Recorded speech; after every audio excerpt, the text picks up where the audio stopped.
Working in the art world.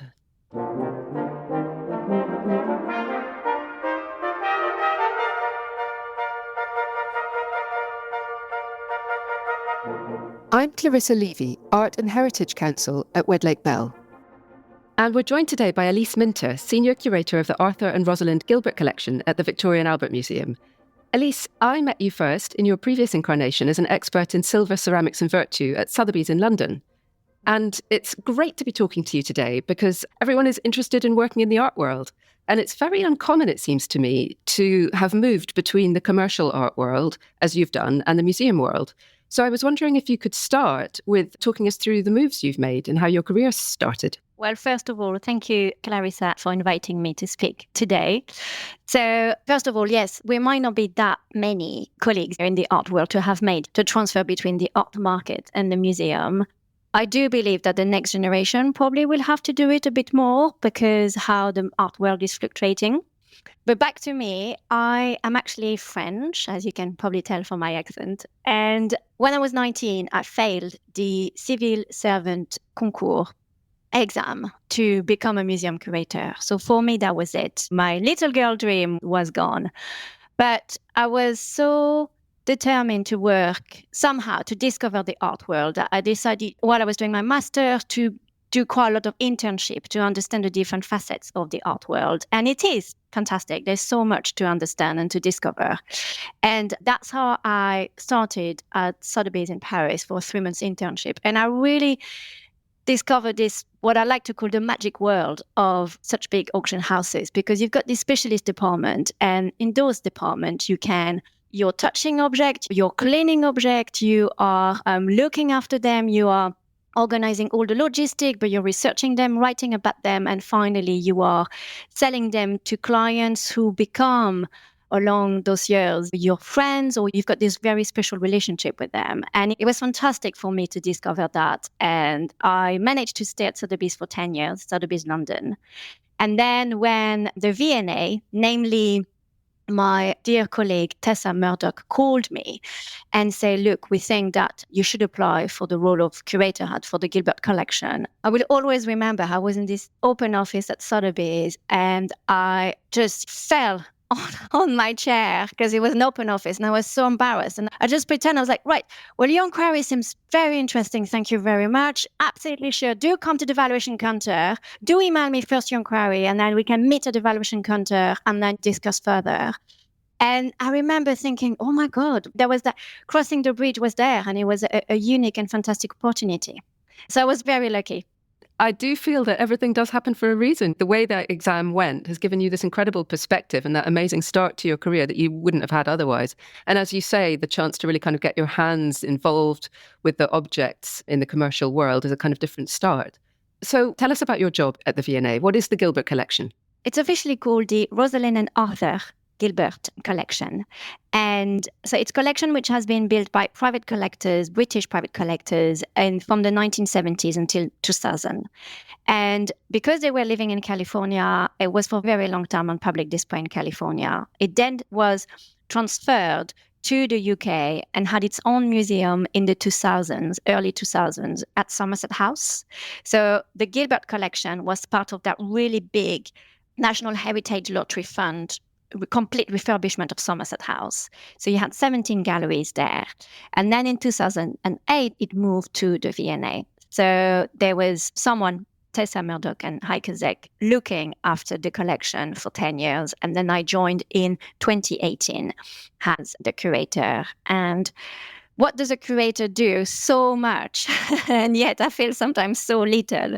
But in a nutshell, that's what the Gilbert collection is. So we are a private collection on loan to the V&A, this National Museum. Our loan is for 150 years, so we've got time to really plan a lot. And we've got 4 dedicated galleries, soon to become 7 dedicated galleries, opening in 2026. We'll come back to a bit more about the Gilbert collection shortly, but just to continue with your career, Elise, it's commonly thought that the cultures are quite different in the auction world and the museum world. And I'd be interested to know what your thoughts are about the different cultures and what your favourite aspects have been of both workplaces. That is a very interesting question. I'm not going to lie. You're not the first one to ask me that question. I think it's something that people are quite curious about and eager to understand, comparison between the two. When I started at the V&A, I generally thought, well, it can't be. We are all together. This is the same world, and we need each other very much so. A museum relied on dealers from the very beginning to source objects and to advise them, and equally dealers need museum as point of reference and to buy objects. So we're all working together. And I also thought we are all sharing this passion for the art world and artifacts. So surely it can't be that different. When I started, I remember being told by someone when I said I was coming from Sotheby's, she said, oh, well, of course, it's very different in a museum because we do not put any value on object. And it was quite pedantic and I was quite taken aback. I thought, oh, okay. It's very interesting. I think there are some differences actually, which are perfectly valid in time management and in their relationship with the actual artifact, which I found fascinating. And while I've learned how to have a complete different perspective on what is the time management when you want to put an exhibition or even an article versus a catalog auction. And I've learned that, and it's been fantastic. I still feel sometimes that I'm a little bit of an outsider when we are talking about handling object and how we worked with object very much. That is, I think, something that I'll admit I'm still not quite probably fitting into the perspective of a museum. I think that the varied experience you get from both workplaces is probably incredibly useful. You remind me a bit of when I came from working in a law firm to working at Sotheby's many years ago. And the notion of time management was incredibly different, but actually in the opposite direction to what I think you were saying. Because when I was working in a law firm, everything was very quick because you had to think about billing and it had to be extremely good value for clients all the time. So it was all very high pressure in terms of time. And the first thing that happened to me at Sotheby's was I was handed a file and told to take my time and really get to the bottom of what was going on. I thought, what do you mean? What do you mean, take my time? I don't understand. But you are saying, I think, the opposite, that the time pressure of working towards a sale is intense and the sale is coming up and you've got to do your work and do what you can do within a certain time frame. Whereas I know that from talking to you before that when you're making labeling, for example, of your objects in the museum, it's a completely different game. Dramatically. I think it's again because the outcome is completely different. When you are called by a client or, you're doing evaluation, a visit to a client that's got a collection, and then you're up in the attic and they just pull something and they say, right, what do you think this is? And you have to make a decision quick on the spot. You want to make sure you're not upsetting them, you're telling the right thing, identifying the object and giving an associated value. That is a very quick decision. And then your auction catalogs is going to be the same. You're going to have realistically 3 weeks to make a decision. Are we saying probably or maybe, or are we 100% about our dating because that's an effect on our value? And that's the reality of expectation for auction specialists. Meanwhile, in museum, everything from the outside could seem extremely slow. And I reckon at the beginning, gosh, surely I don't need 6 months to actually put a display together. Come on.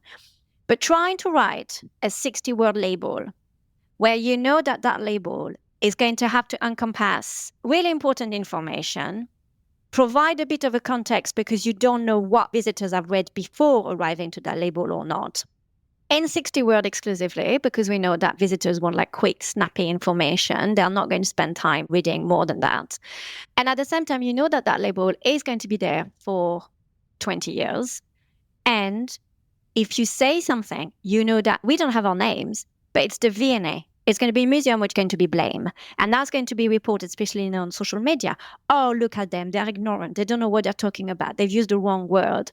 And actually, the pressure on being entirely responsible for the word that you're using, the story that you're telling, the argument that you're making, and relevant to that object in that context, in that gallery, is there and is real. So no, I completely understand and respect how, yes, the label that we had to put together that we have written for the new Gilbert galleries, I've spent an entire year working on them. Obviously, it's not me only. We are a team of 5 to 7 people, depending on complex is the label that we want to write. But it's that notion of time, that notion of writing, that notion of when am I making the final decision, which is completely different from what I used to be. The pressure actually that you're describing is pretty unimaginable. And we've all heard of the terrible consequences when a word is wrong, an attribution is wrong, when a human mistake is made, because of course we're all human, we all make mistakes, but when that happens in the context of museum labelling, it is really serious. So I completely see that it's an entirely different thing, and of course it takes much longer. And to draw out as well what you also mentioned, which is how objects are actually approached in the commercial world, as in, you said, I think, living objects that you handle without fear, just, out of curiosity. You said in the beginning that you're responsible for all the logistics, for the cleaning, for handling them. Whereas I have noticed in institutions, there's more of a reluctance to touch the objects in case they could be damaged in some way. And this is a huge difference that I notice from the outside. What do you think about that? Yes, very much. And that's where I say, I admit, I'm probably still a bit of an outsider, or like a one-off in the museum world, because I very much live and work with the objects. Again, at auction, I remember, first of all, as an intern, you unscrew the whole object and you clean it when it's a silver piece. And that's how I learned how to look at an object properly. And that's how I've taught as well all the various interns that were working with me. They've all had an experience in handling that and cleaning. So that, first of all, is dramatically different, because from the moment you are in an institution, you do have a dedicated conservation team who rightly know exactly what they're doing. Again, I think it's that notion of time. We are cleaning to have something which is going to look good quickly for a photograph and then for an exhibition, like the view before an auction. Once the object is owned by a client, the client can do whatever they want with it. It's not our responsibility. Museum has got, again, that responsibility to keep the object, I would like to say, alive for eternity, for perpetuity. And I think that, again, it's that notion that the time is very different. But back to the object, it means that, yes, I always handle object, touch object. I am extremely frustrated to have gloves all the time, even though I completely respect my colleagues in metalwork. They, conservation studio are like, we are spending hours with a cotton bud getting rid of every single human acid that we have on our hand and everything, and sweat. So I'm like, I completely understand, but God, I'm frustrated, because again, I've learned to look at an object. If I'm talking about the gold boxes, I will know when a gold box has been restored, especially for enamel, because the enamel feels plasticky. If you've got gloves, you cannot feel that. Glass versus rock crystal, you have to touch it, and then one is cold, one is warm. And objects, I'm always talking about objects because that's what I've been working on and with, but those objects were meant to be touched, and they come to life. They get the warmth of your hand, and that was meant to happen. I would say that that's kind of what God intended, that an object actually looks different. I remember using this argument because I was desperate to try on there was a necklace, some incredibly beautiful diamonds, which are now on display at the V&A. And I was in the happy position of handing these over to the director because they had been accepted in lieu of tax. And my argument was that they needed to be seen on my skin. I needed to be able to wear the necklace because that's what God intended, because either the light shining through the diamonds against a woman's neck was very vital. And I was, with a slight roll of the eye, I was allowed to try on the necklace, which was an absolute highlight of my career and a huge thrill. And I think I'll be the last person to ever do it. But I mean, I felt a little sometimes as though I was lacking respect for the object. But actually, I think there's something really to be said, as you say, for actually handling an object, the feeling of it and the look of it, the look of the light. And it's a different thing when you have your hands on it. Absolutely, absolutely. And actually, the aspiring curator who are working with me in a form or another, if I can, I actually take them to auction houses, because I say, do go and have a look. First of all, it's free. And it's for 3 days only, you're going to have all this subject together in one room, and then that's it. They'll be dispersed around the world. And so it's a fantastic learning curve, but also it's the only moment where you can touch objects. And going to art fair, going to auction houses, it's really important. And that is something that in our new galleries, I also wanted to put or highlight a bit more, because we know that Rosalind Gilbert, she wore some of the micromosaic jewelry, and we've got photo of her. And that is something that I really wanted in our galleries, to say those objects were bought for a reason, and they were worn and they were cherished. And now we are putting them here, fantastic, in this free museum open to whomever wants to come. And it's fantastic, the opportunity to make everything publicly available and as wide as possible, but equally reducing the very first function of those objects, which were meant to be worn or held, put in a pocket, used.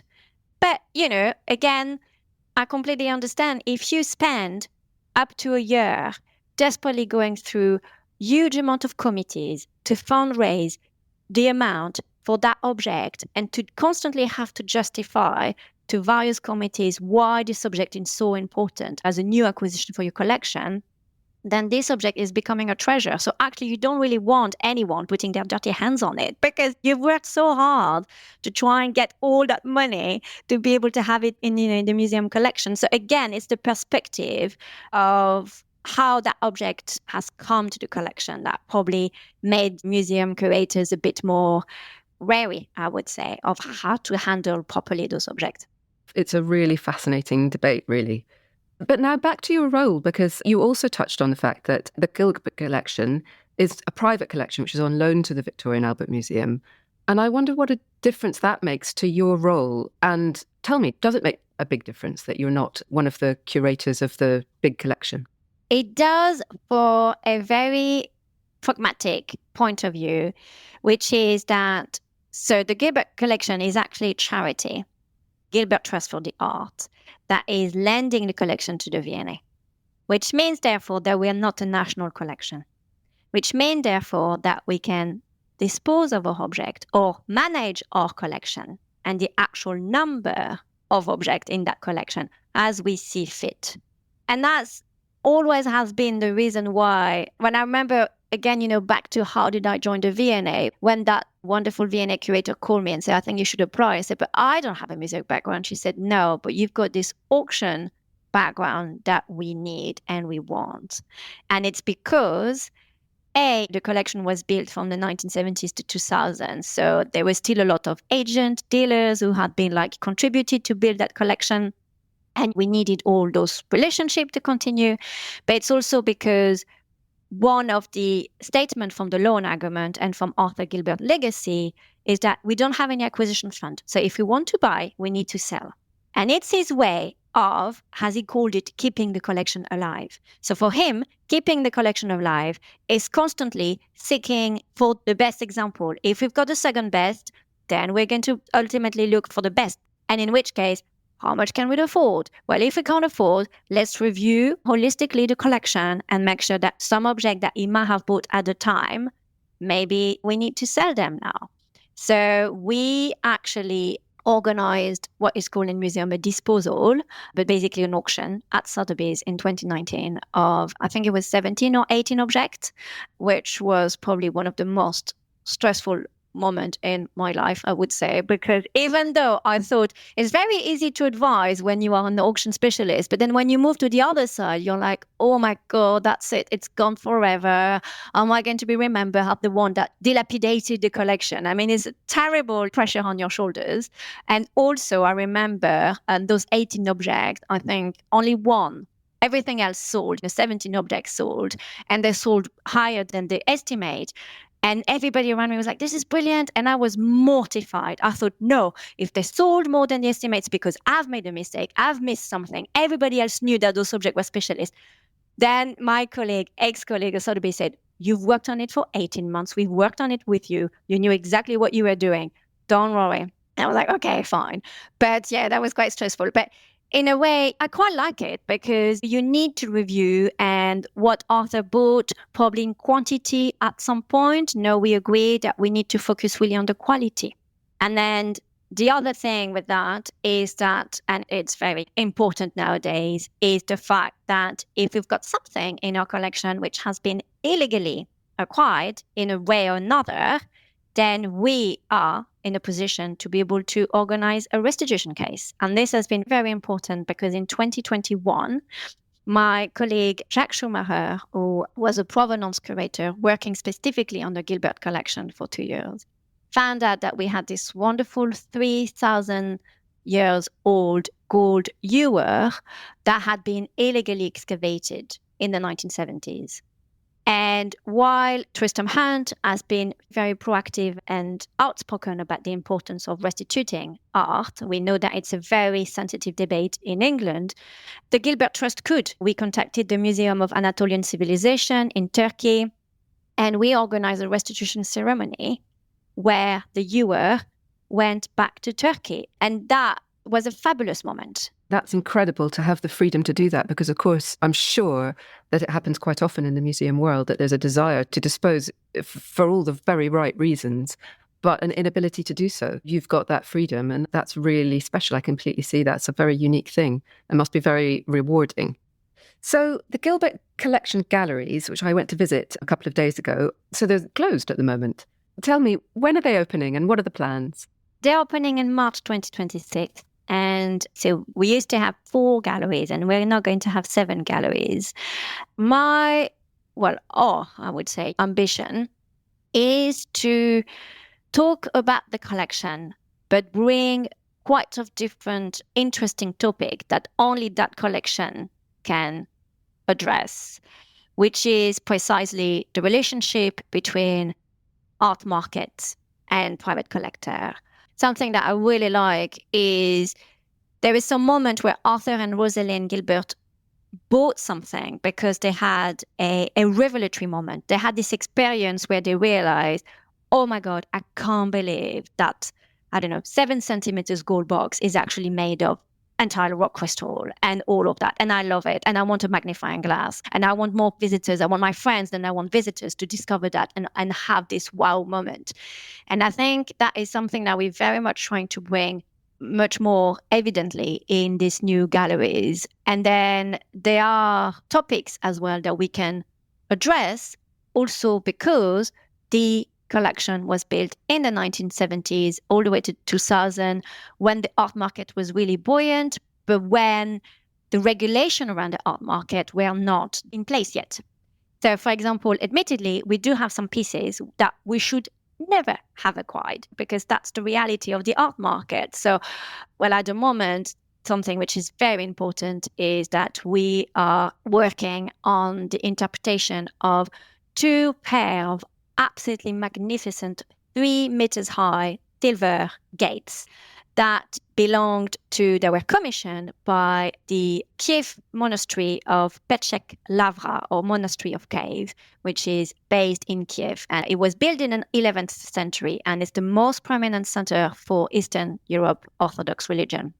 And those gates were commissioned and installed in the monastery in 1784. And they were sold by the Soviet to the Western world in the late 1920s, early 1930s, and ended up in a collection of William Rudolph Hearst, the Californian collector. And the Gilbert bought them in the 1970s. And we are in a position now where those gates are unique in their kind in any Western collection. And we want to tell that story. We want to tell that story about Ukrainian heritage. We want to talk about the story about Soviet looting, the reality of the art market, and not to blame anyone, but just to open visitors' eye to the nuances, the complexity of history, and the transfer of object from a place to another. As well as to share those absolutely unbelievable objects. I mean, you don't forget them when you've seen them. They're quite extraordinary. Yes, exactly. So there is all those topics as well that we really want to bring forward. This is not going to be a shrine to the Gilbert being our wonderful collectors. We're really trying to bring all these different aspects of their personality as well. And another topic which is quite close to my heart is the Jewish heritage, because Arthur and Rosalind were Jewish and they lived in Britain and then they moved to California. And through the 7 galleries, we are going to be able to talk in relevant grouping at different moments in the galleries. We're going to be able to talk about that Jewish heritage and what does that mean? Is it because you're Jewish that you absolutely have to collect Judaica, so Jewish religious object? There's all those questions as well. And one which is very important for the Gilbert collection is the Nazi looting. of works of art. And we did a display in 2019 with my colleague. And we were surprised because actually no other museum, as far as I know, in the UK have continued that proactive discussion about Nazi looting. And we thought, right, well, we need to do a permanent display then for it. So that is going to be one of permanent feature in those new galleries. I have to say that in common with everyone, I cannot wait for the opening of your gallery. So March 2026, I will be there. I'm so excited for it, Elise. Now, our discussion is sort of drawing to a close, but I can't let you go without asking you the question that is always asked to me, and I'm sure to you, by people who are enthusiastic to start careers in the art world. What's the piece of advice that you most often give young people who come to you saying, how do I get into this? Well, I think you've said actually the right word, which is enthusiast. If I can be perfectly brutal, if you're in that world to hope to make money, you are in the wrong world. 100%. Nobody goes into the museum world to make money anyway. Definitely not. But I think if you're really enthusiastic, I think you need to find your inner fire or your little niche subject that really triggers excitement every time you talk about it, because the art world is very tough. It's unstable. It's fluctuating along very much close to the politics and the financial system. Auction houses have got their up and down. Sometimes they hire a lot of people. Sometimes they fire a lot of people.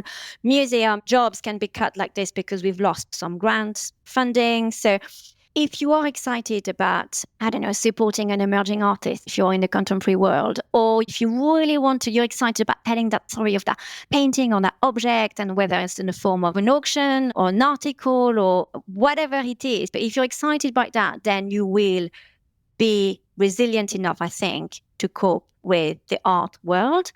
Because there are some moments where I'm like, gosh, I remember once I'm actually telling my parents off and being, why didn't you force me to do a business school like everyone else? Here I am stuck, with my fixed term contract and I'm so frustrated. And then there are some tough moments, but you know what? Actually, that excitement, that human connection that you meet, because you meet a collector who really you've got great connection with, or these different colleagues that you're learning so much from. If once you've got that fire, then I think you are resilient enough. And like all my friends, well, quite a few friends are telling me, if I dare complaining about the reality of the art mark and the art world, they say, yes, but every Monday is different for you and you love your job. So you cannot complain. We are all very jealous. So, okay, fair enough. But I think, you need to keep the passion going, because otherwise it can be really tough. Well, I really hear it in your voice, Elise. And actually, I'm going to add that it's that passion that on the part of so many colleagues that I've had in my previous role in the art world and in my current role, it's that passion that you are really displaying that makes people so interested and so interesting. It's the colleagues, it's the enthusiasm on the part of all of my esteemed colleagues that makes it so different every day and makes it such a fantastic world to work in. And I would, like you, heartily recommend a career in the art world, even though, as you say, it has got its challenges. But I'm very glad to have met you, and this has been a really wonderful discussion. So thank you so much for joining us. Thank you for inviting me. A real pleasure. Thank you for listening to the Art and Heritage Law Contested Heritage. Please do follow or subscribe on Apple or Spotify podcasts to enjoy more shows. We have a new podcast out every fortnight. If you're able, please take the time to rate us and put down a review. The show is also on the 39 Essex Chambers website, along with podcast series on topics such as artificial intelligence, climate change and planning.